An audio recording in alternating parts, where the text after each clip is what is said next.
Bagian kedua, kita akan bahas siapa Yesus berdasarkan ucapannya. Yang pertama, mengaku sebagai gembala yang baik. Yesus mengakui hal ini dalam Yohanes 10 ayat 11.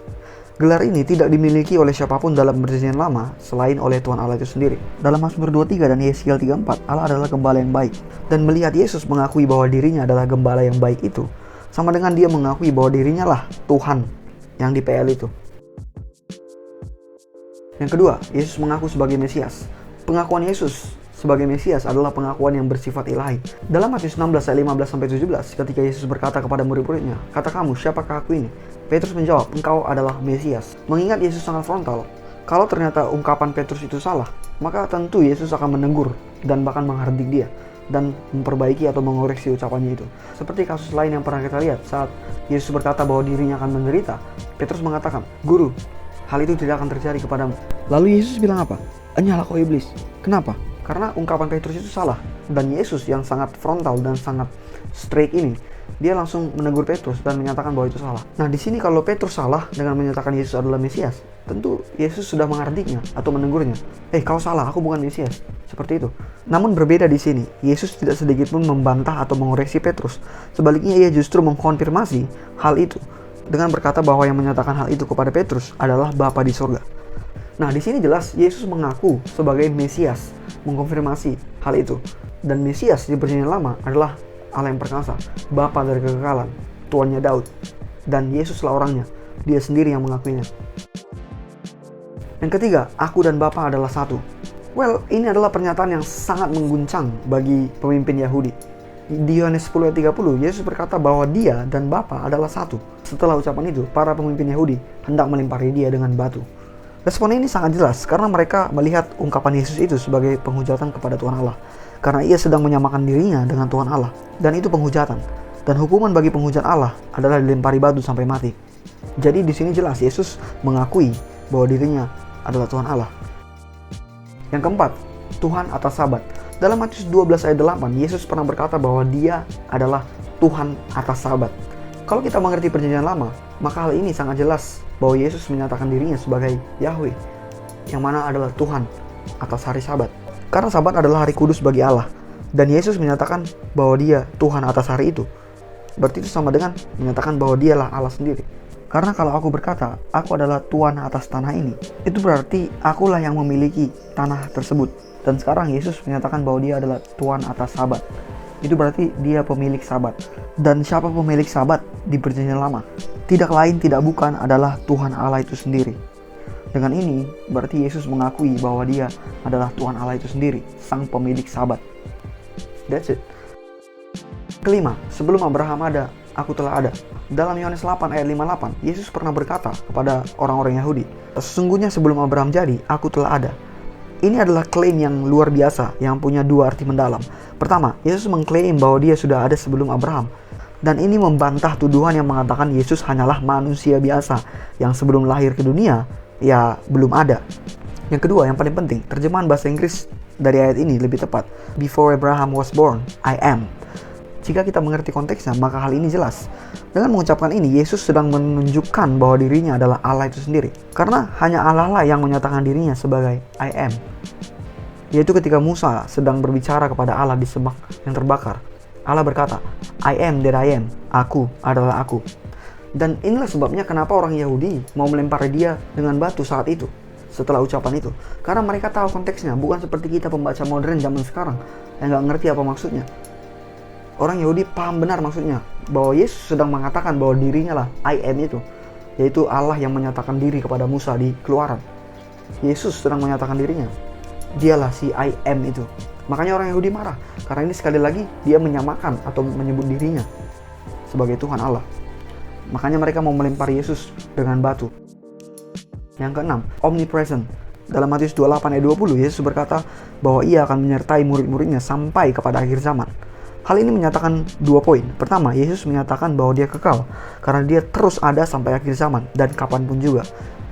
Dan kedua, bahwa dia maha hadir atau omnipresence karena dia mampu menyertai semua murid-muridnya yang pergi ke berbagai tempat berbeda Dan yang padahal Yesus sudah tidak bersama mereka secara fisik, tapi dia mampu menyertai mereka sampai kepada akhir zaman. Berarti dia omnipresent. Dan fakta bahwa kekal dan omnipresent hanyalah sifat Tuhan Allah membuktikan bahwa Yesus menyatakan dirinya sebagai Tuhan Allah. Melihat semua ucapan, tindakan, dan otoritas yang dimiliki Yesus, sangat jelas bahwa dia menyatakan atau mengakui dirinya sebagai Tuhan Allah. Jadi jangan pernah bilang, Yesus gak pernah mengaku sebagai Tuhan. What? Baca. Masalahnya, ini sudah sangat keterlaluan, sangat kurang ajar. Kalau Yesus ternyata hanyalah manusia biasa. Karena dengan ucapan dan semua tindakan dia, sudah sangat membuktikan bahwa dia menyatakan dirinya sebagai Tuhan Allah itu sendiri. Dan ini sangat-sangat kurang ajar kalau dia ternyata hanya manusia biasa. Dan kalau begitu, Yesus sudah layak dihukum mati. Hal ini jelas tampak dari respon para pemimpin Yahudi yang beberapa kali hendak melempari Yesus dengan batu sampai mati. Seperti dalam Yohanes 10 ayat 33. Jawab orang-orang Yahudi itu, "Bukan karena suatu pekerjaan baik maka kami mau melempari engkau, melainkan karena engkau menghujat Allah dan karena engkau sekalipun hanya seorang manusia saja menyamakan dirimu dengan Allah." Jadi kalau ada orang yang bilang seperti orang Islam, Yesus gak pernah mengakui dirinya sebagai Allah. Di mana? Di mana? Nggak ada itu di Alkitab. Jangan dengar. Karena orang Yahudi berapa kali mau melempari Yesus dengan batu. Masalahnya apa? Karena Yesus menyamakan dirinya dengan Allah.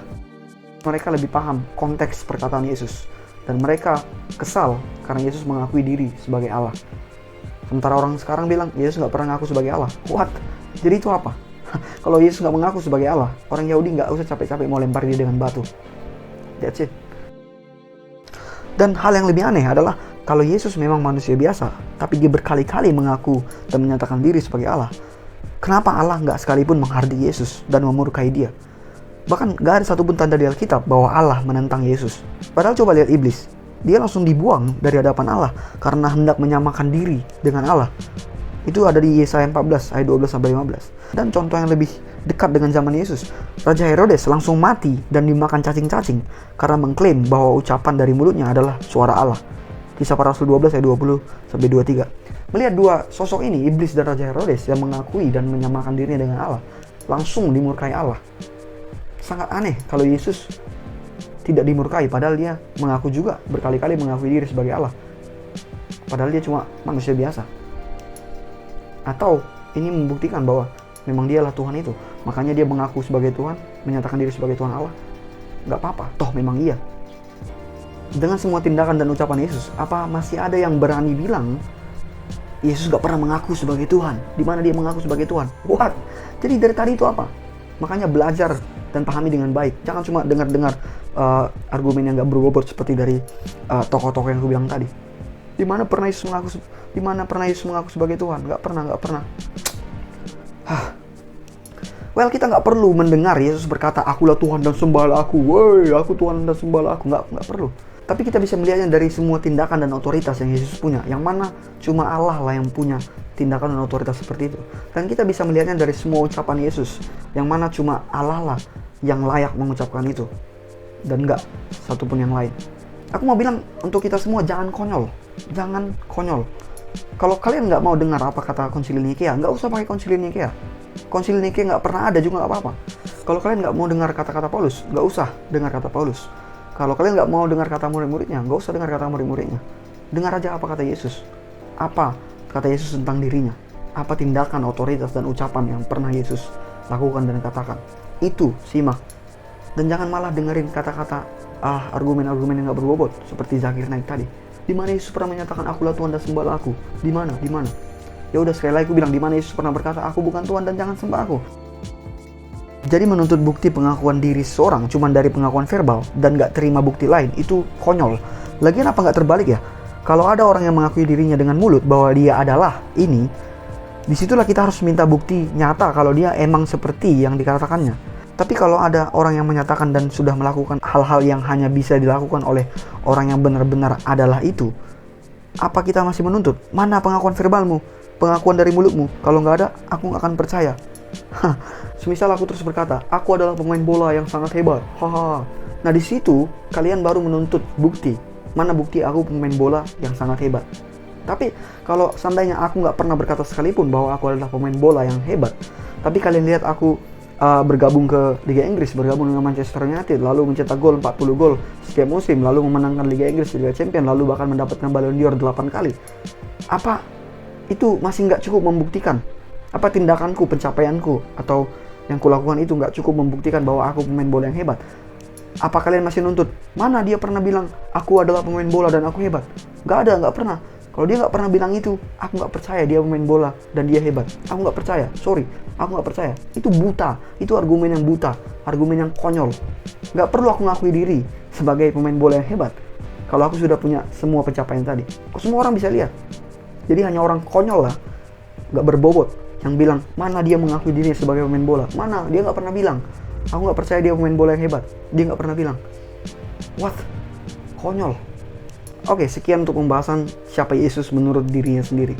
Jelas kita telah melihat bahwa Yesus adalah Tuhan Allah itu sendiri. Yesus adalah Tuhan kita, Tuhan Yesus Kristus. Dan no debat yang gak berbobot. Hai, terima kasih udah nonton. Bagi teman-teman yang sudah subscribe, aku ucapkan terima kasih banyak. Yang belum, aku harap kalian mau subscribe, like, comment, share, supaya semakin banyak yang terberkati dan belajar bersama kita. Sampai sini video ini, dan seperti biasa, bye.